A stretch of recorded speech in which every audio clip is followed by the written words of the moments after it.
হযরত সৈয়দনা শের খুদা কররামাল্লাহু ওয়াজহুল করিম জিজ্ঞাসা করার পর আমার নবীজি বলেন, ভাই আলী, আমি নামাজ পড়তেছিলাম, আমি আল্লাহর প্রিয় রসুল, আল্লাহ পাক আমাকে রসুল হিসেবে পাঠিয়েছেন, শেষ নবী হিসেবে পাঠিয়েছেন, আমাকে নবুয়ত দিয়ে পাঠিয়েছেন। এই নবুয়তের আমি আনুষ্ঠানিক ঘোষণা দিয়ে দিয়েছি। আলী রে শোনো, আল্লাহ একক, তার কোনো তুল্য নাই। আমাদের এই মক্কা শরীফে যারা মূর্তি পূজা, ভূত পূজা, তুলসী পূজা, গাছ পূজা, লতা পূজা, চন্দ্র সূর্য পূজা করতেছে, এগুলো সব শিরিক করতেছে। ইবাদত একমাত্র আল্লাহর জন্য করতে হবে। তুমি যদি চাও তাহলে কলমা পড়ে তুমিও মুসলমান হয়ে যেতে পারো। শাহে মর্দা শের ইয়াজদা কুওয়াতে परवरदिगार ला फता इल्ला अली ला सैफ इल्ला जुल्फिकार शाह मर्दा शेर यज़दा कुव्वत परवरदिगार ला फता इल्ला अली ला सैफ इल्ला जुल्फिकार कसेरा मयसर नशुद सादत कसेरा मयसर नशुद सादत बकावा विलादत बमस्जिद शहादत। आज मौलाए कायनात शेरे खुदा রাদিয়াল্লাহু তাআলা আনহুর কি আলোচনা করব। আমি যে ওয়াজ শুরু করার আগে দুই লাইন করে দুই মিসরা শেরে খুদা রাদিয়াল্লাহু তাআলা আনহুর শানে মনকাবত পড়েছি। এই দুই মিসরা মনকাবতগুলো যদি আমরা খেয়াল করি তাহলে শেরে খুদা রাদিয়াল্লাহু তাআলা আনহুর শান এই 4 লাইনের মধ্যে নিহিত রয়েছে। আমার গরিব নওয়াজ রাদিয়াল্লাহু তাআলা আনহু যেমনি ভাবে আনাসাগরকে বদনায় ঢুকিয়ে দিয়েছেন, এই 4 লাইনের মধ্যে যারা শায়ের ওনারা আমার শেরে খুদা রাদিয়াল্লাহু তাআলা আনহুর শান সেইভাবে বর্ণনা করে দিয়েছেন। বলতেছেন ফারসি শায়ের, কসেরা ময়সর নশুদি সাহাদত বকাবা বেলাদত বমস্তি শাহাদত। বলে এই ধরনের সৌভাগ্য আর কারো কপালে জুটে নাই। এই ধরনের কিসমতওয়ালা ব্যক্তি দ্বিতীয় নাই। একমাত্র ব্যক্তিত্ব, একক ব্যক্তিত্ব শেরে খুদা রাদিয়াল্লাহু তাআলা আনহু, যার জন্ম আল্লাহর ঘর খানে কাবায়, যার শাহাদাত আল্লাহর ঘর মসজিদে। জন্ম আল্লাহর ঘর খানে কাবায় আর শাহাদাত মসজিদে। বকাবা বেলাদত কাবা শরীফে জন্ম, বমসজিদ শাহাদত মসজিদে শাহাদত। কসেরা ময়সর নশুদি শাহাদত, এই সৌভাগ্য আর কারো কপালে জুটে নাই। এবং আর 2 লাইনের মধ্যে বলতেছেন শাহে মর্দা শেরে ইয়াজদা কুওয়াতে পরওয়ারদিগার। উনি মানুষের মধ্যে শাহ ছিলেন, বাদশা ছিলেন। এখানে মর্দা মানে ওলিগণের কথা বলা হচ্ছে, অর্থাৎ শাহে মর্দা মানে উনি ওলিকুল সম্রাট ছিলেন। বেলায়েত উনার থেকে আসছে, বেলায়েত মওলা আলী শেরে খুদা রাদিয়াল্লাহু তাআলা আনহু থেকে আসছে। আর শেরে ইয়াজদা উনি আল্লাহর বাগ হায়দারে কর্রার শেরে খুদা কুওয়াতে পরওয়ারদিগার, আর উনি হচ্ছেন আল্লাহর শক্তি। ওনাকে এই শক্তি কে দিয়েছেন? আল্লাহ দিয়েছেন। খাইবরের যুদ্ধে উনি খাইবরের কিল্লার দরজা এক হাতে উঠিয়ে নিয়ে নিক্ষেপ করেছিলেন। পরবর্তীতে কিতাবের মধ্যে লিখতেছে এক রাওয়ায়াত আছে 40 জন, আরেক রাওয়ায়াত আছে 80 জন সাহাবী ওইটা উঠাতে চেয়েছিল, কেউ উঠাতে পারে নাই। আর সেটা শেরে খুদা রাদিয়াল্লাহু তাআলা আনহু বাম হাতে টান দিয়ে তুলে ফেলেছেন। কুওয়াতে পরওয়ারদিগার, এই শক্তি কে দিয়েছেন? আল্লাহ। লা ফাতা ইল্লা আলী, আলী ছাড়া কোনো এরকম নওজোয়ান নাই। লা সাইফা ইল্লা জুলফিকার, জুলফিকারের মতো তলবারিও নাই। ওনার হাতে যে তলবারি, এই তলবারির তুল্য আর কোনো তলবারি নাই। সুবহানাল্লাহ ওয়া বিহামদিহি। তো আমি সংক্ষেপে এতটুকু বলবো যে ওনার আব্বাজান হচ্ছেন আমার নবীজির আপন চাচা খাজা আবু তালেব, আর আম্মাজান হচ্ছেন ফাতেমা বিনতে আসাদ। উনি ওই কুরাইশে খাতুন যিনি সর্বপ্রথম কলমা পড়েছেন এবং হিজরত করেছেন। আমার নবীজি ইসলাম প্রচার করার, নবুয়তের এলান করার, নবুয়তের আনুষ্ঠানিক ঘোষণা করার আরো 10 বছর আগে, আমুল ফিল এর 30তম বছর, সেই সময় বড় বড় ঘটনা নিয়ে দিন তারিখ মাস গণনা করা হতো। তো আমুল ফিল যেটা হস্তি বাহিনীর ঘটনা ঘটেছিল, আপনারা জানেন আবরাহা বাদশার আল্লাহর ঘর খানায় কাবা ধ্বংস করতে আসছিল, সেটা একটা বড় ঘটনা ঘটেছিল যে হস্তি বাহিনী এদেরকে আমার আল্লাহ সুবহানাহু ওয়া তাআলা ছোট্ট ছোট্ট আবাবিল পাখি এবং এই ছোট্ট ছোট্ট পাখির ছোট্ট ছোট্ট পায়ের মধ্যে এবং ঠোঁটের মধ্যে 2 পায়ে 2টি আর মুখের মধ্যে একটি চনা থেকে আরো ছোট ছোট পাথর দিয়েছেন। এই পাথরগুলো উপর থেকে নিক্ষেপ করেছে, ওই আবরাহা বাদশার সৈন্যদের মাথার উপর পড়েছিল এবং নারী বুড়ি সব বের করে দিয়েছিল। একটা বিশাল এক ঘটনা।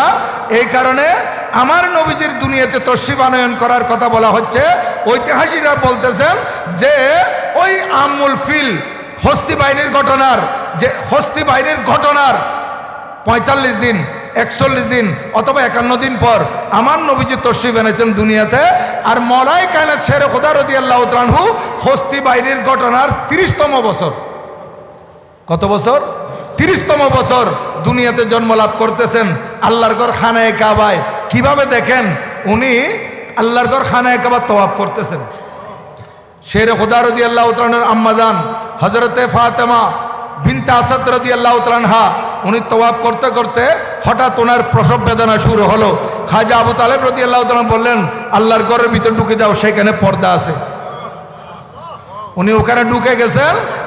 আর আমার মওলাই কায়নাত শেরে খুদা রাদিয়াল্লাহু তাআলা আনহু আল্লাহর ঘরে জন্ম লাভ করেছেন। আবার অনেকে এটা নিয়ে আপত্তি করে যে এখানে আল্লাহর ঘর কি নাপাক হয় নাই, এখানে নেফাসের রক্তের ব্যাপার আছে। আরে নয় নয়, এই পৃথিবীর মধ্যে হযরত সৈয়দায়ে কায়নাত ফাতেমাতুজ জাহরা রাদিয়াল্লাহু তাআলা আনহা এগুলা থেকে পবিত্র ছিলেন, এটা আল্লাহর কুদরতি ব্যাপার। আর এদিকে মাওলা আলী শেরে খুদা রাদিয়াল্লাহু তাআলা আম্মাকে আল্লাহ পাক এখানে পবিত্র রেখেছিলেন। যেহেতু জন্ম কোথায়? আল্লাহর ঘরের ভিতর। এটা নিয়ে অনেকে কথাবার্তা বলে, এটা তো আল্লাহর কুদরতি ব্যাপার। হ্যাঁ, শেরে খুদা রাদিয়াল্লাহু তাআলা জন্ম লাভ করলেন। এখন ওনাকে কুলে নেওয়া হলো, চক্ষু বন্ধ। সবাই চিন্তায় পড়ে গেলেন, সবাই বলতেছেন কি ব্যাপার, ওনার চক্ষু খুলতেছে না কেন? এইভাবে উনি কি আর চক্ষু খুলবে না? কিন্তু শেরে খুদা রাদিয়াল্লাহু তাআলা জন্ম লাভ করতেছেন, উনি আম্মার গর্ভ থেকে আসতেই শাহে বেলায়েত হয়ে আসছেন, ওলিদের সম্রাট হয়ে আসতেছেন। এই কারণে সবাই কি খেয়াল করতেছে, আর ওনার কি খেয়াল, উনি জন্মলগ্ন থেকে এত বড় মহান আল্লাহর ওলি, মহান আল্লাহর ওলি। দেখা যাচ্ছে হযরতে শেরে খুদা রাদিয়াল্লাহু তাআলা আনহু উনি চক্ষু বন্ধ করে রাখছেন। একদিন যায়, 2 দিন যায়। আমার নবীজি যখন খবর পেলেন যে আমার নবীজির চাচাতো ভাই দুনিয়াতে তশরিফ এনেছেন, নবীজি তখন নবুয়তের প্রচার করেন নাই, আরো 10 বছর পরে আমার নবীজি নবুয়তের প্রচার করবেন। তো নবীজি এই চাচাতো ভাইকে দেখতে এসেছেন। দেখতে আসাতে হযরতে রাসূল করিম সাল্লাল্লাহু আলাইহি ওয়াসাল্লাম বললেন, চাচি যান, আমার ভাই আমার কুলে দেন। হযরতে শেরে খুদা রাদিয়াল্লাহু তাআলা আনহু আল্লাহর ঘরে জন্ম লাভ করার পর থেকে এতক্ষণ পর্যন্ত চক্ষু বন্ধ। আর যখন আমার প্রিয় নবীজি কুলে নিলেন, সর্বপ্রথম শেরে খুদা রাদিয়াল্লাহু তাআলা আনহু প্রায় 2 দিন পর আল্লাহর নবীজির কুলে এসে সর্বপ্রথম চক্ষু খুলে আমার নবীজিকে দেখেছেন। সুবহানাল্লাহ। দেখেন, আল্লাহু আকবার। ইয়া রাসূল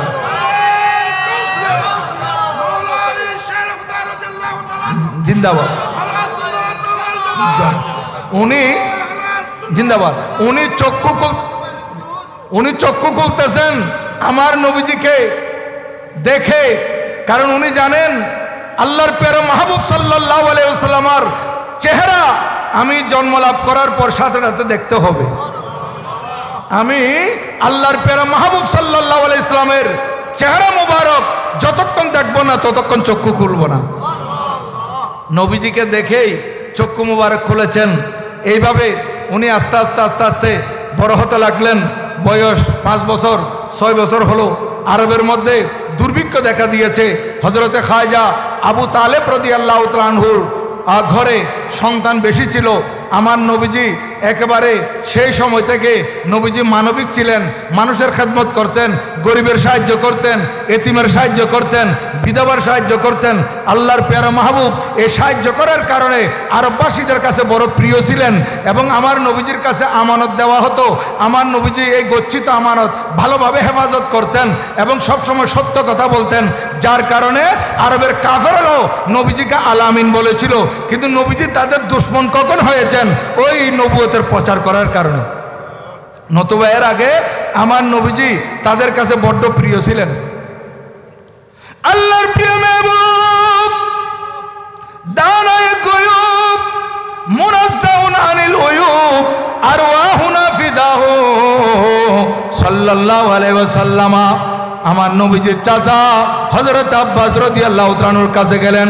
চাচা আব্বাস, আমার চাচা যান আবু তালেব, ওনার ঘরের মধ্যে সন্তান বেশি, মক্কা শরীফে চলতেছে দুর্ভিক্ষ, চলেন আমরা একজন একজন করে ওনার সন্তান থেকে যদি নিয়ে আসি তাহলে ওনার উপরে একটু বোঝা হালকা হবে। এই কথা বলাতে হযরত আব্বাস রাদিয়াল্লাহু তাআলা আনহু আমার নবীজির সাথে হযরতে সৈয়দনা আবু তালেবের ঘরে আসলেন। হযরত আবু তালেবের ঘরে আল্লাহর প্রিয় মাহবুব সাল্লাল্লাহু তাআলা আলাইহি ওয়াসাল্লাম তশরিফ আনলেন। নবীজি বললেন, চাচা আবু তালেব, আপনার সন্তান বেশি, আমার চাচা আব্বাসকে একজন দিয়ে দেন, আমাকে একজন দিয়ে দেন। হযরতে আব্দুল্লাহ ইবনে আব্বাস রাদিয়াল্লাহু তাআলা বলেন, ভাতিজা আপনি আলীকেই পছন্দ করবেন। আপনি আপনার সাথে রাখার জন্য কাকে পছন্দ করবেন? আলীকে পছন্দ করবেন, এটা আমি জানি। ঠিক আছে, আপনি আলীকেই নিয়ে নেন, আপনি আলীকে নিয়ে নেন। হযরতে সৈয়দনা মাওলা আলী শের খুদা রাদিয়াল্লাহু তাআলা আনহু আমার নবীজির ঘরে একেবারে ছোটবেলা থেকে। এই জন্য শের খুদা রাদিয়াল্লাহু তাআলা আনহু আমার নবীজি কলমা প্রচার করার আগেও কোনোদিন মূর্তির সামনে মাথা নত করেন নাই। আরবের কাফেররা মুশরিকরা মূর্তি পূজা করতেছে, বুত পূজা করতেছে, এই শেষ পূজা করতেছে। শেরে খোদা রাদিয়াল্লাহু তাআলার কপাল এটা থেকে পবিত্র ছিল। এই জন্য আমরা সাহাবায়ে কেরামকে বলি রাদিয়াল্লাহু আনহু, আর মাওলা আলী শেরে খোদা রাদিয়াল্লাহু তাআলাকে বলি কাররামাল্লাহু ওয়াজহাহুল করিম। দেখেন, উনি ছোটবেলা থেকে কোনোদিন মূর্তি পূজা করেন নাই এবং কোনোদিন উনি মদ পানও করেন নাই। এই কথা মনে রাখবেন। সাহাবায়ে কেরামের মধ্যে সিদ্দিক আকবর রাদিয়াল্লাহু তাআলা আনহু, উনি জাহিলের যুগও যখন মদ পান অ্যাভেলেবল ছিল উনি মদ পান করেন নাই। এদিকে শেরে খোদা রাদিয়াল্লাহু তাআলা আনহু মদ পান করেন নাই। অনেকে বলে তখন জায়েজ ছিল, খাইলে অসুবিধে কি? আরে উনি তো আমাদের তরিকতের প্রধান, উনি মদ খেয়েছে বললে ইজ্জত নাকি আগেও খাই নাই বললে ইজ্জত? আমরা তো সেদিকে যাব। আমাদের শেরে খোদা রাদিয়াল্লাহু তাআলা আনহু কোনোদিন মদ্যপান করেন নাই। এটা তো একটা কমন সেন্সের ব্যাপার। আমি দলিল কেন তালাশ করব?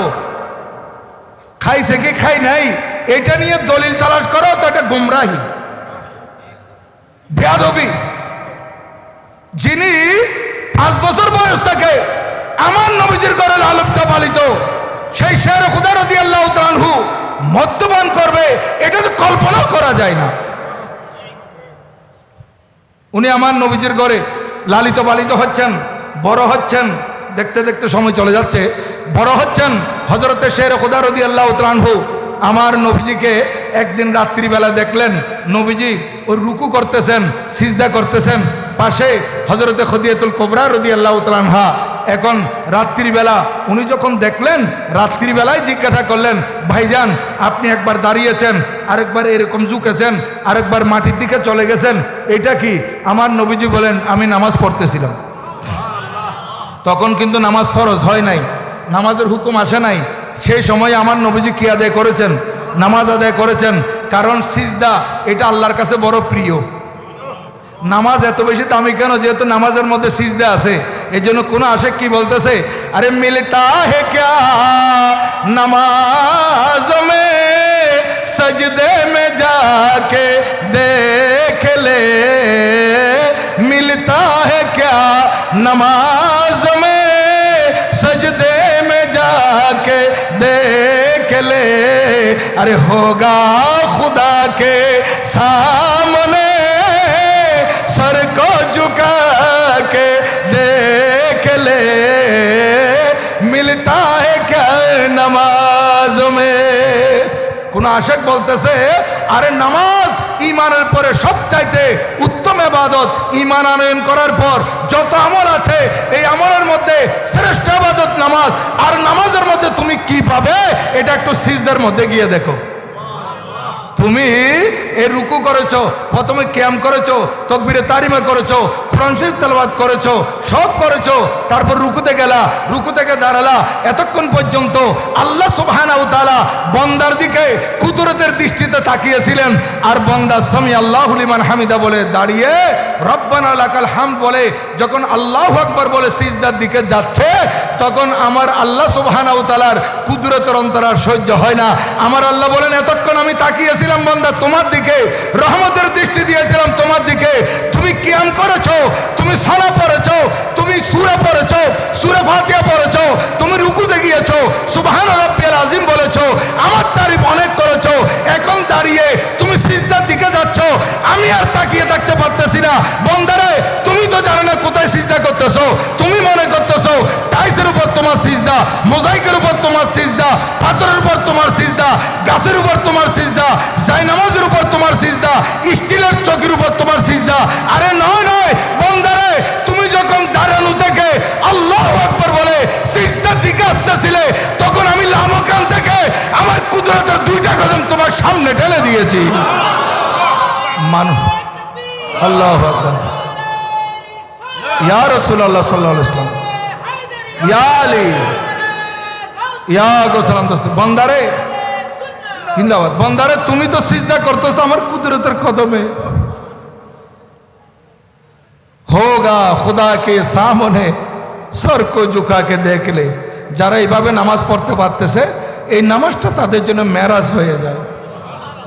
হযরত সৈয়দনা শের খুদা কররামাল্লাহু ওয়াজহুল করিম জিজ্ঞাসা করার পর আমার নবীজি বলেন, ভাই আলী, আমি নামাজ পড়তেছিলাম, আমি আল্লাহর প্রিয় রসুল, আল্লাহ পাক আমাকে রসুল হিসেবে পাঠিয়েছেন, শেষ নবী হিসেবে পাঠিয়েছেন, আমাকে নবুয়ত দিয়ে পাঠিয়েছেন।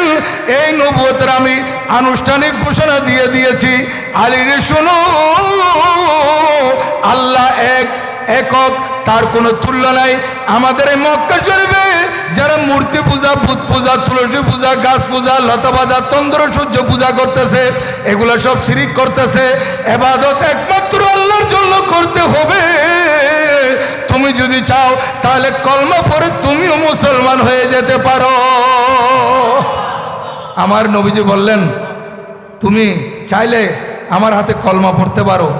হযরত আলী রাদিয়াল্লাহু তাআলা ছোট্ট আমার আলা হযরত কেবলা তনজিহুল মাকানাতিল হায়দারিয়া কিতাবের মধ্যে লিখতেছেন, উনি যখন আমার নবীজির হাতে কলমা পড়তেছেন তখন বয়স 8 থেকে 10 বছরের ভিতর, 8 থেকে 10 বছরের ভিতর। বলতেছেন, ভাইজান আমি আমার আব্বাজান থেকে পরামর্শ করা ছাড়া কিছু বলতে পারবো না। আমার নবীজি চান ইসলাম আপাতত গোপন থাকুক, কারণ চতুর্দিকে কাফের মুশরিক, এরা ছড়াও হবে।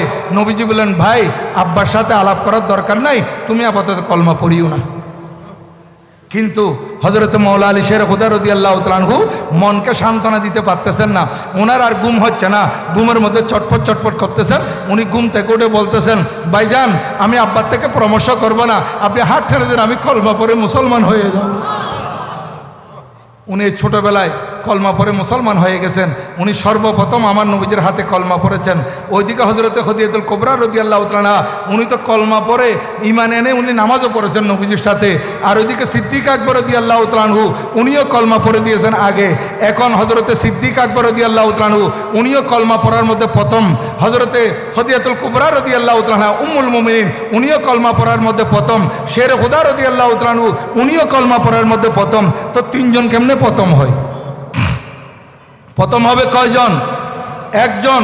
তিনজন কেমনে প্রধান হয়? তিনজন তো প্রথম হতে পারে না। কিন্তু আমাদের মাযহাবের ইমাম হযরত সৈয়দনা সিরাজুল উম্মা কাশিফুল গুম্মা ইমামুল আজম ইমাম আবু হানিফা নোমান বিন সাবিত রাদিয়াল্লাহু তাআলা কত সুন্দর সমাধান দিয়েছেন যে এই আমি উদাহরণস্বরূপ বলি, একটা ক্লাসে যদি ছাত্র 100 জন থাকে, রোল এক হবে কয়জনের? একজনের।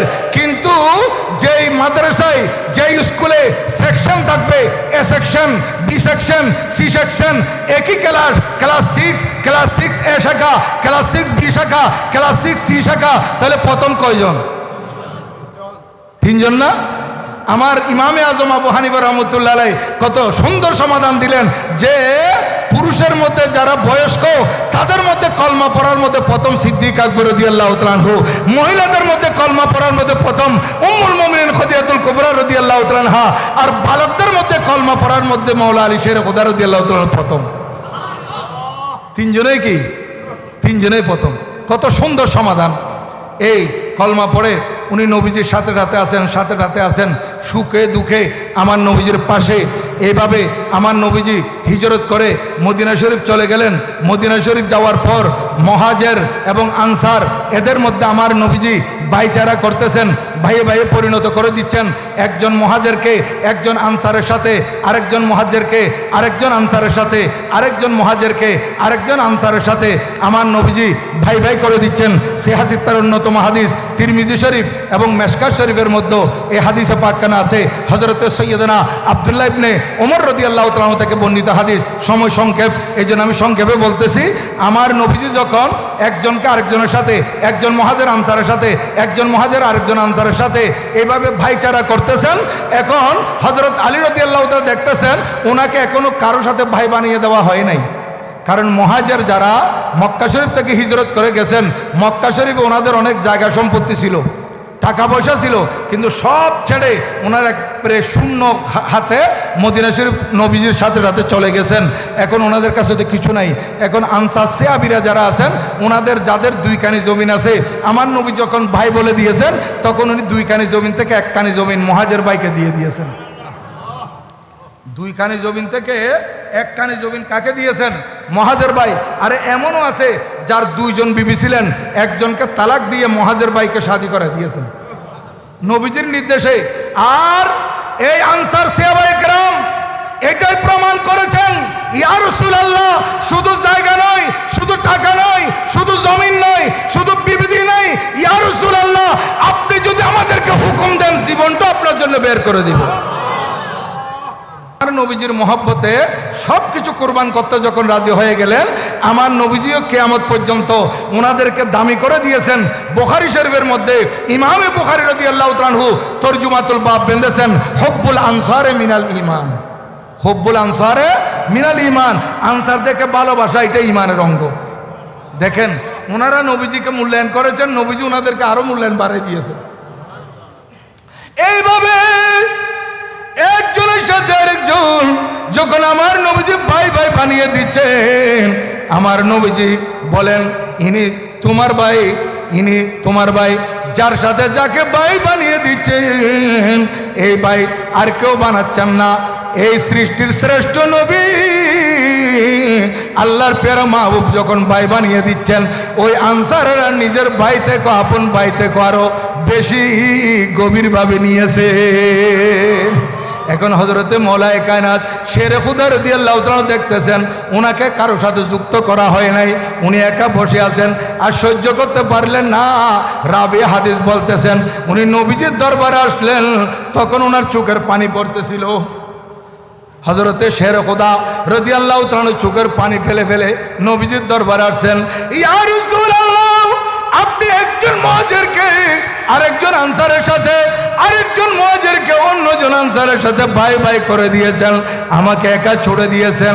রাবি হাদিস বলতেছেন ক্বালান নবিয়্যু সাল্লাল্লাহু আলাইহি ওয়াসাল্লাম লি আলিয়্যিন আনতা আখি ফিদ দুনিয়া ওয়াল আখিরা। নবীজি বলেন আই আলী তুমি কাঁদতেছো কেন? আমি তোমাকে কার ভাই বানিয়ে দেব? আমি তোমাকে অন্য কারো ভাই বানাতে চাই না। আলী রে শুনো, তুমি এই দুনিয়া তো আমার ভাই, আখিরাতের মধ্যে তুমি আমার ভাই, এই জন্য আমি তোমাকে আমার জন্য রেখে দিয়েছি।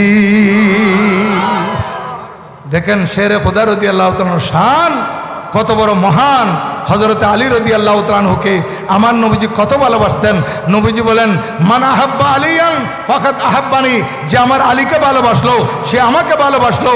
মান সাব্বা আলিয়ান ফাকাত সাব্বানি, যে আলীর ব্যাপারে গালমন্দ করলো সে আলীর ব্যাপারে গালমন্দ করে নাই, সে আমার ব্যাপারে গালমন্দ করছে। আজকে আমাদের দেশে দুই দল বাতিল আছে, এক দল হচ্ছে রাফেজি, আরেক দল হচ্ছে খারেজি। এই খারেজিরা পাক পঞ্জতনের বিরুদ্ধে আর রাফেজিরা সাহাবায়ে কেরামের বিরুদ্ধে, উভয় দল বাতিল। আর আমরা মাঝখানে আহলে সুন্নাত ওয়াল জামাত, আমরা হকের উপর আছি। কেন? আমরা জানি আহলে বাইতে রাসূল এরা আমার নবীজির আপন, সাহাবায়ে কেরাম নবীজির আপন।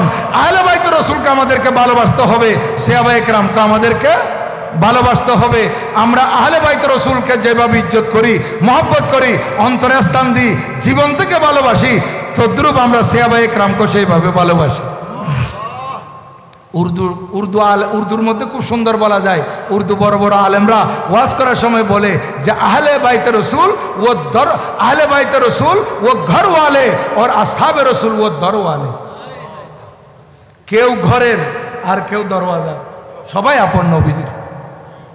হযরত মাওলা আলী শের খুদা রাদিয়াল্লাহু তাআলা উনি কত বড় মকামের, কত বড় মর্যাদার, আল্লাহর পেয়ারা মাহবুব সাল্লাল্লাহু আলাইহি ওয়াসাল্লাম যেদিন হিজরত করে যাবেন, হিজরতের রাত্রিতে আমার নবীজি বিছানা ছেড়ে চলে যাচ্ছেন, যেহেতু আল্লাহর হুকুম হয়েছে, আই মাহবুব নবী আপনি বিছানায় ঘুমালে কাফেররা আপনাকে শহীদ করে দিবে, আপনি চলে আসেন।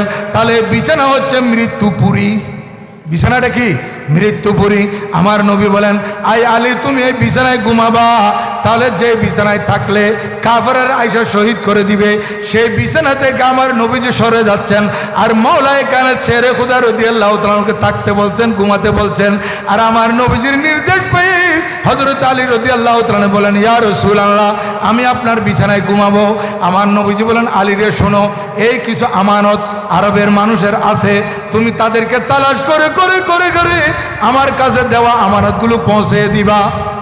এখন তো আমরা গচ্ছিত আমানত খেয়ানত করি, আমানত খেয়ানত করি, কিন্তু আমার নবীজি দেখেন কি শিক্ষা দিচ্ছেন, আমার কাছে আমানত আছে, এগুলো আমি এই আমানতগুলো আমি তোমার হাতে দিয়ে দিলাম, তুমি তালাশ করে করে এই আমানতগুলো মানুষদেরকে দিয়ে দিবা এবং 2 দিন 3 দিন পরে আমার কাছে চলে আসবে।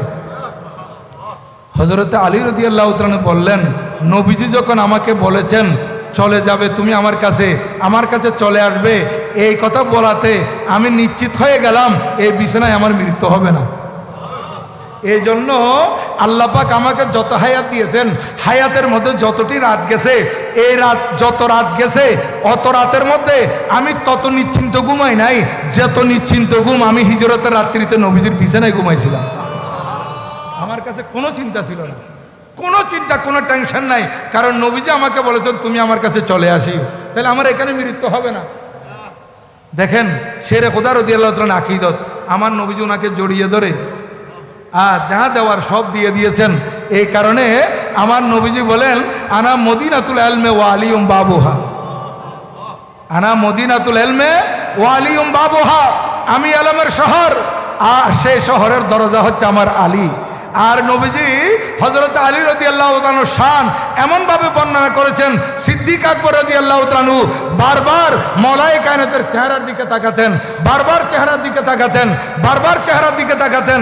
হযরতে সৈয়দাতুনা আয়েশা সিদ্দিকা রাদিয়াল্লাহু তাআলা জিজ্ঞাসা করেন, আব্বা আপনি হযরত আলীর দিকে বারবার তাকান, হযরত আলীর দিকে বারবার ফিরে ফিরে তাকান। আমার সিদ্দিক আকবর রাদিয়াল্লাহু তাআলা বলেন, তাকাবো না? কেন তাকাবো না? অবশ্যই তাকাবো, যেহেতু আমার নবীজি বলেছেন আন-নাজরু ইলা ওয়াজহি আলীর ইবাদা, আলীর চেহারার দিকে তাকা সেইটা ইবাদত, আলীর চেহারার দিকে তাকানো সেইটা ইবাদত। এখন আপনারা এখানে বসেছেন, হুজুর আমরা ১৫০০ বছর পরে আসছি, মাওলা আলী শের খুদা রাদিয়াল্লাহু তাআলার চেহারা কেমনে দেখবো, আমরা এত বছর পরে আইসা ওনার দিকে কেমনে তাকাবো? আমার নবীজি আমাদেরকে মাহরুম করেন নাই। নবীজি বলেন জিক্রু আলীন ইবাদা, জিক্রু আলীন ইবাদা। এই কিয়ামত পর্যন্ত আমার যত উম্মত আসবে, শুনো আলীর চেহারা যদি দেখতে না পারো কোনো অসুবিধা নাই, আলী আলী করবে, সেটা ইবাদত। আলীর জিকিরও কি ইবাদত, জিক্র আলীল ইবাদা। মাওলায়ে কায়নাত শের খোদা রাদিয়াল্লাহু তাআলা জিকির হচ্ছে ইবাদত। এত বড় শান শের খোদা রাদিয়াল্লাহু তাআলা আনহুর। আর আমার নবীজি এমন দিয়েছেন, শের খোদা রাদিয়াল্লাহু তাআলা বলেন, আমার নবীজি আমাকে যে এলম দান করেছেন সেই এলমে আমি কোনো ফয়সালা দিতে, কোনো মশলা বলতে আমাকে চিন্তা করতে হতো না। যত বড় জটিল কঠিন মশলা হোক আমি মুহূর্তের মধ্যে উত্তর দিয়ে দিতে পারতাম। উনি মজলিসের মধ্যে বসা, আশেপাশে ওনার সঙ্গী সাথী, হঠাৎ এক ইহুদি আসছে। ইহুদি আসছে তো ওনাকে আটকানোর জন্য। খবরদার, একটা কথা খেয়াল রাখবেন, অনেক মুসল্লিরা আছে হুজুরদের থেকে, ইমাম সাহেবদের থেকে প্রশ্ন করে কি জন্য? আটকানোর নিয়তে। আটকানোর নিয়তে প্রশ্ন করবেন না, গুনাহ হবে। জানার নিয়তে করবেন। জানতে হলে প্রশ্ন করতে পারবেন, কোনো অসুবিধা নাই। আপনি জেনে আইসা হুজুরকে প্রশ্ন করবেন। আর দুনিয়ার মধ্যে এই আলেমরা কেউ বলতে পারবে না আমি সব জানতাম। ছোট ছোট মশালায় আমার কাছে জানা নাও থাকতে পারে। আমরা আমাদের ওস্তাদদেরকে দেখেছি, বড় বড় ওলামা একরাম, কত বড় এলামা সাগর, হঠাৎ করে একটা প্রশ্ন করছি, বলে এটা আমি তোমাকে দেখে উত্তর দিব। তো উনি কি ছোট হয়ে গেছেন নাকি? হযরত মাওলা আলী শের খুদা রাদিয়াল্লাহু তাআলা দরবারে ইহুদি আসলো। সেই বলতে লাগলো, হুজুর আমার মুখে দুই একটি দাড়ি, আপনার মুখে ঘন দাড়ি, আপনি নাকি সব কিছু কোরআন শরীফ থেকে উত্তর দেন, এটা কোরআন শরীফ আছে কিনা বলেন। আমার মাওলা আলী শের খুদা রাদিয়াল্লাহু তাআলার কাছে প্রশ্ন করার মাত্র আশেপাশে যারা আছেন তারা বিচলিত হয়ে গেছেন, কেমন প্রশ্ন করলো। কিন্তু আমার মাওলায়ে কায়নাত একটু চিন্তা করেন নাই, ইহুদিকে বলতে লাগলেন, হা হা হা, এই প্রশ্নের উত্তর কোরআন শরীফে আছে। এই প্রশ্নের উত্তর কোথায় আছে? এই ইহুদি শোনো, কুরআনুল কারীমের সূরা আরাফে 58 নম্বর আয়াতে আমার আল্লাহ বলতেছেন, ওয়াল বালাদুত তাইয়্যিবু ইয়াখরুজু নাবাতুহু বিইذনি রাব্বিহি ওয়াল্লাযী খাবুসা লা ইয়াখরুজু ইল্লা নাকিদা। আমার আল্লাহ কোরআন শরীফে বলেন, যে জমিন পবিত্র ওই জমিনে ফসল হয় আল্লাহর হুকুমে। যে জমিন পবিত্র ওই জমিনে ফসল হয় বলেন আল্লাহর হুকুমে। আর যে জমিন নাঠা, জমিনও কিছু নাটা আছে, মানুষও কিছু নাটা আছে। আরব দেশত কথা আছে যে নাটা জমিন আগে ফাটে, নাটা মানুষ আগে মাথে। হ্যাঁ, এ দেখেন, এ জমিন, যে জমিন নাটা সেখানে ফসল তত হয় না, অনেক কষ্ট মষ্ট করে দুই একটা। এই ইহুদি শুনো, আমি যেহেতু কলমা পড়েছি, এই কলমা পড়ার কারণে আমার এই জমিনটা পবিত্র হয়ে গেছে। আমি কলমা পড়ার কারণে আমার এই জমিন পবিত্র, তাই এখানে ফসল এগুলো হয়েছে আল্লাহর হুকুমে। আর তুমি ইহুদি, তোমার এই জমিন কলমা না পড়ার কারণে, আমাকে নবী হিসেবে না মানার কারণে তোমার এই জমিনটা অপবিত্র, নাটা জমিন। এই জন্য তোমার জমিন থেকে বের হয় নাই, কিন্তু কষ্ট মষ্ট করে দুই একটা হয়েছে। ইহুদি লজ্জিত হয়ে চলে গেছে। আমার মাওলা আলী শের খুদা রাদিয়াল্লাহু তাআলার দরবারে দুইজন মানুষ আসছে, ঝগড়া করতে করতে, সংক্ষেপে বলতেছে তাড়াতাড়ি, দুইজন মানুষ আসছে, আয়সা বলতেছে, হুজুর আমাদের মধ্যে ঝগড়া হয়ে গেছে। কি নিয়ে? একজন বলতেছে, হুজুর ও আমার বন্ধু, আমি 5টা রুটি নিলাম, আরও 3টা রুটি নিছে, আমরা এই 8টা রুটি নিয়ে বের হয়েছি। আমরা প্রতিমধ্যে যখন খিদে লাগছে খেতে বসলাম, এই রুটি তরকারি সালন দিয়ে খাবো। প্রতিমধ্যে রাস্তা দিয়ে মানুষ একটা যাচ্ছিল, আমরা তাকে ডাকি বসাই ফেলছি। কারণ আরবের মানুষের একটা নিয়ম, খানা একজনের হোক না হোক, ওরা প্রতীক দেখলে ডাকি ফেলে, মেহমানদারি করে। রফিক তাল, ফদ্দাল ফদ্দাল ফদ্দাল, আমার থেকে নাও কিছু। এখন আমরা বন্ধু একজনকে ডাকলাম, সে আমাদের থেকে খাইছে। খাওয়ার পর যাওয়ার সময় 8টি দেরহাম দিয়ে চলে গেছে। কয় দেরহাম? 8 দেরহাম। এখন হুজুর আমি 5 রুটিওয়ালা, আমি আমার বন্ধুকে বললাম, ভাই আমার 5 রুটি আমি 5টা টাকা নিই, আর তোমার 3 রুটি তুমি 3 টাকা নাও। বলে আমার বন্ধু কোনো রকমে মানতে রাজি নাই, 3 রুটিওয়ালা। সে বলতেছে খাইতে দুইজন থেকে খাইছে, তুমি 60 টাকা আমি 60 টাকা। এখন শেষ পর্যন্ত আমাদের মধ্যে মীমাংসা হচ্ছে না, হুজুর ফয়সালার জন্য আপনার কাছে চলে আসলাম। হযরতে মাওলায়ে কায়নাত শের খুদা রাদিয়াল্লাহু তাআলা বলতে লাগলেন, এই 3 রুটিওয়ালা তোমাকে যে 3 টাকা দিচ্ছে, 3 দিরহাম দিচ্ছে, তুমি নিয়ে নাও, এটা তোমার জন্য ভালো হবে। সে বলতেছে, হুজুর 3 টাকা যদি নিতাম তাহলে আগেই নিয়ে নিতাম, ফয়সালার জন্য আপনার কাছে আসতাম না। তার কথা বলতেছেন, হুজুর আপনি ফয়সালা করে দেন, আপনি যেটা ফয়সালা করবেন সেটা আমি মেনে নিব। তখন শেরে খোদা রাদিয়াল্লাহু তাআলা বলতেছেন, তুমি শুনো, তোমার কাছে কয় রুটি ছিল? বলে 3 রুটি। আচ্ছা তোমরা কয়জনে মিলে খাইছো? আমরা 3 জনে মিলে খাইছি। তোমার বন্ধুর কাছে কয় রুটি? বলে 5 রুটি। আচ্ছা তোমার বন্ধুর কাছে 5 রুটি, তোমরা 3 জনে মিলে যখন খাইছো, 1 রুটি যদি 3 টুকরা করে করা হয়, তোমার বন্ধুর এই 5 রুটির মধ্যে কয় টুকরা হয়েছে? বলে হুজুর 15 টুকরা। 3 পাঁচা 15। আর তোমার? বলে আমার 3 তারিখে 9 টুকরা। শুনো তাহলে 9 টুকরা 15 টুকরা, টোটাল কয় টুকরা? বলে হুজুর 24 টুকরা। তো জনের ভাগে কয় টুকরা পড়ছে? হুজুর 8 টুকরা করে পড়ছে। 3 আর 24। হুজুর আমরা 8 টুকরা করে খাইছি। তাহলে তোমার ছিল 3 রুটি, সেখান থেকে বাইর হয়েছে 9 টুকরা। 8 টুকরা তো তুমি নিজে খাই ফেলছো, বন্ধুকে দিছো, প্রতীককে 1 টুকরা খাওয়াইছো। আর তোমার বন্ধু 5 রুটিওয়ালা, তার থেকে বের হয়েছে কয় টুকরা? 15 টুকরা। সে নিজে 8 টুকরা খাইছে আর 60 টুকরা প্রতীককে দিছে। সুতরাং সেইভাবে 60 টাকা, তুমি পাবে 1 টাকা। কি সুন্দর বিচার মওলায়ে কায়নাতের। বলে হুজুর আমি বাধ্যই মেনে নিলাম, মনে মনে কথা আগে না লই ফেলেন আছেন 3টি। শেরে খোদা রাদিয়াল্লাহু তাআলার বিচার। 3 জন মানুষ আছে, 3 জন মানুষ দেখেন এলম উনার কাছে কি রকম। হযরত সঈদ ইবনুল মুসাইয়্যিব জলিলুল কদর তাবি, উনি বলতেছেন হযরত উমর ইবনুল খাত্তাব রাদিয়াল্লাহু তাআলার খেলাফত আমলে হযরত ফারুক আজম রাদিয়াল্লাহু তাআলা মসনদে খেলাফতে বসতেন, আশেপাশে সাহাবায়ে কেরাম থাকতেন। কোনো বিচার আসলে হযরত উমর ইবনুল খাত্তাব রাদিয়াল্লাহু তাআলা ডানে দেখতেন, বামে দেখতেন শেরে খোদা রাদিয়াল্লাহু তাআলা আছে কিনা। আর যে বৈঠকের মধ্যে শেরে খোদা রাদিয়াল্লাহু তাআলা নাই, কোনো মুকদ্দমা আসছে, উনি আল্লাহর কাছে পানা চাইতেন যাতে কোনো ভুল না হয়। কেন? যে আলী রাদিয়াল্লাহু তাআলা নাই, আলী রাদিয়াল্লাহু তাআলা থাকলে উনি ভুল হইলেও শুধরাই দিবে। এইরকম এলম ছিল মওলায়ে কায়নাত শেরে খোদা রাদিয়াল্লাহু তাআলা। সময় তো কম, আমি আর বলতে পারতেছি না। এই 3 জন আসছে ফরাইজের মশালা। এখন বলতেছে হুজুর আমাদের এই 17টা উট আনছি আমরা। উট কয়টি? অথবা ঘোড়া, 17টি ঘোড়া ধরেন, ঘোড়া আনছি। হুজুর আমাদের মধ্যে একজনে পাবে অর্ধেক, একজনে অর্ধেক, আরেকজনে 3 ভাগের 1 ভাগ, আরেকজন 9 ভাগের 1 ভাগ। হুজুর এই 17টি ঘোড়া আপনি আমাদের মাঝে সমান ভাগে সুন্দর করে, যে অর্ধেক পাবে তাকেও ভাগ করে দিবেন, 3 ভাগের 1 ভাগ যে পাবে তাকেও ভাগ করে দিবেন, আর 9 ভাগের 1 ভাগ যে পাবে তাকেও ভাগ করে দিবেন। কিন্তু কোনো উট জবাই করে গোস্ত ভাগ করা যাবে না। তোমার এই গোস্তগুলা বেশি পাইবা এরকম জবাই করে গোস্ত ভাগ করা যাবে না। অথবা তোমার কিছু কম পড়ছে, তুমি নগদ টাকা নিয়ে নাও, এরকমও হবে না। হুজুর গোটা গোটা উট আমাদেরকে ভাগ করে দিতে হবে। How can possible it? সম্ভব নয়। কিভাবে সম্ভব? এখন সবাই তো আশ্চর্য। শেরে খোদা রাদিয়াল্লাহু তাআলা চিন্তা করেন নাই, হ্যাঁ গোটা গোটা ভাগ করে দিতে হবে। 17টি উট, একজন অর্ধেক পাবে, আরেকজন 3 ভাগের 1 ভাগ পাবে, আরেকজন 9 ভাগের 1 ভাগ পাবে। হ্যাঁ বলে হুজুর জি জি জি জি এইভাবে। আমার শেরে খোদা রাদিয়াল্লাহু তাআলা খাদেমকে বললেন 17টা উট লাইন ধরে সুন্দরভাবে একটার পর একটা দাঁড় করাও।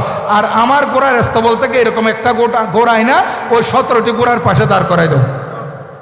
17টি ঘোড়ার পাশে দাঁড় করাই দাও। কারণ তারা বলছিল জবাই করে গোস্ত ভাগ করা যাবে না, কম পড়লে টাকা দেওয়া যাবে না, গোটা গোটা উট দিতে হবে। শেরে খোদা রাদিয়াল্লাহু তাআলার বিচার। যখন ওনার থেকে একটা উটানি দাঁড় করাই দিছে, এখন কয়টা হয়েছে? 18টা। এখন অর্ধেক যে পাবে সে গোটা গোটা 9টা। কয়টা বলেন না? অর্ধেক যে পাবে কয়টা? 9টা। যে 3 ভাগের 1 ভাগ পাবে সে বলেন না 6টা। 318 না? 3 ভাগের 1 ভাগ যে পাবে সে কয়টা? 6টা। আর যে 9 ভাগের 1 ভাগ পাবে 2টা। যে অর্ধেক পাবে তাকে দেওয়া হলো 9টি, আর যে 3 ভাগের 1 ভাগ পাবে তাকে দেওয়া হলো 6টি। 915। আর যে 9 ভাগের 1 ভাগ পাবে তাকে দেওয়া হয়েছে 2টি। বলে 17টি ভাগ হয়ে গেছে, আমারটা আমার জায়গায় রাখি দিয়ে আসে। এইভাবে কত শেরে খোদা রাদিয়াল্লাহু তাআলা শান বর্ণনা করে। এইভাবে বর্ণনা করলে রাত যাবে। একজন গোলাম সিরিয়া থেকে বা অন্য কোথাও থেকে আসছে মালিকের ছেলের সাথে। এখন গোলাম একটু চতুর চালাক ছিল, সে কুফার মধ্যে আইসা মালিকের ছেলেকে গোলাম বানাইয়া বিক্রি করে দিবে। দেখে সে নিজে গোলাম, মালিকের ছেলেকে বলতেছে এ আমার গোলাম, আমি একে বিক্রি করব। এখন ছেলে, মালিকের ছেলে চিৎকার করে উঠছে, আমি মালিকের ছেলে, এ আমার বাবার গোলাম, আমাকে বিক্রি করে দিবে, এটা কেমনে হয়? সবাই এখন দুইজনকে ধরে শেরে খোদা রাদিয়াল্লাহু তাআলার দরবারে নিয়ে গেছে। এখন শেরে খোদার দরবারে যখন নিয়ে যাওয়া হলো, শেরে খোদা রাদিয়াল্লাহু তাআলার ঘটনা শুনে উনি বলতেছেন, ঠিক আছে, এই আমার খাদেম, আমার এই ঘরের মধ্যে 2টা গর্ত করো, মাথা ঢুকাইতে পারার মতো 2টা কি করো, গর্ত করো। এখন 2টা গর্ত করার পর বলতেছে, দুজনকে এখানে এই শরীরের মাথাটা বাইর করে দাও, 2জনের মাথা বাইর করে দাও, বডি ভিতরে থাকবে, মাথা ওই দরজা দিয়ে বা গর্তর গুহার মুখ দিয়ে বাইরে চলে যাবে। এখন 2জনকে এইভাবে করা হলো। এখন তলবারি নিয়ে আসতে বলছে, বলে তলবারিটা নিয়ে আসো। যখন তলবারি নিয়ে আসছে, হুজুর তলবারি আনছি, 2জনের মাথা কই? বলে হুজুর মাথা বাইরে। বডি কোথায়? হুজুর বডি ভিতরে। এই খাদেম, তাড়াতাড়ি গোলামের মাথা কাটি ফেলো, তাড়াতাড়ি গোলামের মাথা কাটি ফেলো। যে গোলাম সে মাথা ভিতরে ঢুকে ফেলছে, যে গোলাম তার ভিতরে ডর আছে না। আমাদের দেশে একটা কথা আছে, আদা চোরের মনে গুদগুদি, চোরের মনে পুলিশ পুলিশ। সে মাথা ঢুকে ফেলছে, যে মালিকের ছেলে তার মাথা রয়ে গেছে। শেরে খোদা রাদিয়াল্লাহু তাআলা বললেন, এই গোলাম চিহ্নিত হয়ে গেছে, তুমি এইরকম প্রতারণা কেমনে করলা মালিকের ছেলের সাথে? এইভাবে উনি বিচার করে দিতেন। অন্ধকারের মধ্যে 2 মহিলার সন্তান প্রসব হয়েছে, একজনের কন্যা সন্তান, আরেকজনের ছেলে সন্তান। এখন 2জনের ছেলে সন্তানের দাবিদার। শেরে খোদা রাদিয়াল্লাহু তাআলার দরবারে চলে আসছে। শেরে খোদা রাদিয়াল্লাহু তাআলা বলেন, সংক্ষেপ করে বলতেছি, এই বাচ্চাটাকে নিচে রাখো, নিচে রাখা। এখন এরা 2জনে যখন ছেলে চাইতেছে, তাহলে মাঝখানে টুকরা করে দাও, 1 ভাগ ওকে, 1 ভাগ আর ওকে দিয়ে দাও, 1 ভাগ এই মহিলাকে আর 1 ভাগ ওই মহিলাকে। যখন তলবারি আইনা যখন ছেলের মাঝখানে ধরছে, এখন কাটি ফেলবে, এইটা বলাতে যে আপন মা, সে বলছে, হুজুর আমার ছেলে নয়, আমার ছেলে নয়, এটা আমার ছেলে নয়, হুজুর এই মহিলাকে দিয়ে দেন। এই মহিলা, কারণ এ আপন মা, তার কাছে নারীর একটা কি আছে, টান আছে, নারীর টান আছে। সে বলতেছে, আমার ছেলে বাঁচি থাকলে একদিন না একদিন আমি পাবো, কেটে ফেললে তো আমার ছেলে চলে যাবে। তখন আপন মা বলতেছে, হুজুর আমার ছেলে নয়, একে দিয়ে দেন। শেরে খোদা রাদিয়াল্লাহু তাআলা বলেন, না, তোমারই ছেলে। এইরকম করে শেরে খোদা রাদিয়াল্লাহু তাআলা বিচার করতেন। আর শেরে খোদা রাদিয়াল্লাহু তাআলার শান কি বর্ণনা করব, এটা আল বিদায়া ওয়ান নিহায়ার মধ্যে ইমাম ইমাদউদ্দিন ইবনে কাসির রাদিয়াল্লাহু তাআলা এই ঘটনা বর্ণনা করতেছেন যে আমার নবীজি কানান নবী সাল্লাল্লাহু আলাইহি ওয়াসাল্লামা জালাসান বিল মসজিদ আন আনাস রাদিয়াল্লাহু তাআলা, হযরত আনাস রাদিয়াল্লাহু তাআলা থেকে বর্ণিত। এই কথা বলে শেষ করে দেব যে উনি এই বর্ণনা করতেছেন, আমার নবীজি মসজিদে নবী শরীফে বসা ছিলেন, চতুর্দিকে ও আতাফা আসহাবুহু, আমার নবীজির চতুর্দিকে সাহাবায়ে কেরাম জাম। মনে করেন এই একটা স্টেজ, এখানে যদি আরো 10-15 জন মানুষ বসে, আর কোথাও জায়গা থাকবে না। এরকম নবীজির পাশে মসজিদে নবীতে সাহাবায়ে কেরাম এইভাবে বীর। ইজ আকবালা আলিয়ুন, হযরত আলী রাদিয়াল্লাহু তাআলা তশরিফ আনলেন। দেখেন, আসার পর ফাসাল্লামা, তখন উনি সালাম দিলেন মসজিদের মধ্যে। ওয়া ওয়াকাফা, এবং সুম্মা ওয়াকাফা, দাঁড়িয়ে থাকলেন। ফানাজারা, দেখলেন যে মজলিসে কোনো বৈঠকের জায়গা আছে কিনা। দেখতেছেন কোথাও কোনো জায়গা নাই, একদম এরকম ভিড়। এখন হযরতে শেরে খোদা রাদিয়াল্লাহু তাআলা আসছেন। আমার এটা খুব সুন্দর কথা, শুনেন, শানে শেরে খোদা শুনেন। আমার নবীজি যখন শেরে খোদা রাদিয়াল্লাহু তাআলা সালাম শুনলেন, জবাব দিয়া, ফানাজারা ইলা উজুহে আসহাবিহি সাল্লাল্লাহু আলাইহি ওয়াসাল্লামা আইয়ুহুম ইউসাউ লাহু, আমার নবীজি দেখতেছেন সাহাবায়ে কেরামের দিকে, কে আমার আলীকে জায়গা দিচ্ছে। দেখেন, হযরতে মাওলায়ে কায়নাত দাঁড়ানো অবস্থা আছে, আমার নবীজি সাহাবায়ে কেরামের চেহারার দিকে তাকাচ্ছেন, কে আমার আলী শান বুঝতেছে, আমার আলীকে কে বসাচ্ছে। তখন আমার নবীজি দেখলেন, আমার নবীজির পাশে, ডান পাশে সিদ্দিক আকবর ছিলেন, ওয়াকানা আবু বকর জালেসান আন ইয়ামিনিহি, ডান পাশে সিদ্দিক আকবর রাদিয়াল্লাহু তাআলা ছিলেন। ফাজাহা ফিহে আন মজলিসিহি, হযরত আলী রাদিয়াল্লাহু তাআলা নবীজির ডান পাশে ছিলেন। তখন তিনি একটু করে চাপলেন, একটু করে এভাবে চাপলেন। চাপার পর এদিকে একটু জায়গা হয়েছেন আমার নবীজির মাঝখানে। তখন জায়গা হয়েছে, ফাকালা হা হুনা ইয়া আবুল হাসান, মৌলা আলী শের খুদা রাদিয়াল্লাহু তাআলা কুনিয়ত, একটা হচ্ছে আবুল হাসান আর একটা হচ্ছে আবু তুরাব। হ্যাঁ, আমার মৌলা আলী শের খুদা রাদিয়াল্লাহু তাআলাকে সিদ্দিক আকবর রাদিয়াল্লাহু তাআলা বলতেছেন, হা হুনা ইয়া আবু বকর, হা হুনা ইয়া আবুল হাসান, এই আলী আপনার জায়গায় এখানে, আপনি এখানে বসে যান। এখন উনি একটু চাপলেন, আমার নবীজি থেকে একটু পৃথক হলেন, আলোক হলেন, সেইখানে শের খুদা রাদিয়াল্লাহু তাআলা আইসা বসে গেলেন। তখন সাহাবায়ে কেরাম বলতেছেন, আমরা ফারাইনা সুরুরা আলা ওয়াজহি রাসূলিল্লাহ সাল্লাল্লাহু আলাইহি ওয়াসাল্লাম, নবীজির চেহারার মধ্যে আমরা আনন্দ দেখলাম। নবীজির নুরানি চেহারার মধ্যে আমরা কি দেখলাম? আনন্দ দেখলাম। ও আকবালা ইলা আবি বকর, এবং হযরত আবু বকর রাদিয়াল্লাহু তাআলার দিকে নবীজি ফিরলেন। কারণ আগে তো উনি পাশে ছিলেন, এত বেশি করে ফিরার দরকার ছিল না। এখন মাঝখানে হযরত আলী রাদিয়াল্লাহু তাআলা যখন হয়েছেন, তারপর জনকে দেখার জন্য একটু গভীরভাবে এরকম হয়তো আসছে না, আমার নবীজি সেইভাবে সিদ্দিক আকবর রাদিয়াল্লাহু তাআলার দিকে তাকালেন এবং বললেন ফাকালা, আমার নবীজি ইরশাদ করলেন, ইন্নামা ইয়ারিফুল ফাদলা লিআহলিল ফাদল, এই আবু বকর শুনো, যে নিজে দামি সে আরেকজনকে দাম দিতে পারে। যে দামি সে দামির মর্যাদা বুঝে। এই জায়গায় আমার নবীজি দুনিয়াবাসীকে শিক্ষা দিয়ে দিলেন। আমার নবীজি যেদিকে সিদ্দিক আকবর রাদিয়াল্লাহু তাআলা দামি আর মওলা আলী শের খুদা রাদিয়াল্লাহু তাআলা দামি, কারো পক্ষ নিয়ে কারো ব্যাপারে গালমন্দ করা যাবে না, কারো অতিভক্তি দেখাইয়ে আরেকজনকে ছোট করা যাবে না। সিদ্দিক আকবর রাদিয়াল্লাহু তাআলা আপন জায়গায় শানওয়ালা, হযরত মওলা আলী শের খুদা রাদিয়াল্লাহু তাআলা আপন জায়গায় শানওয়ালা।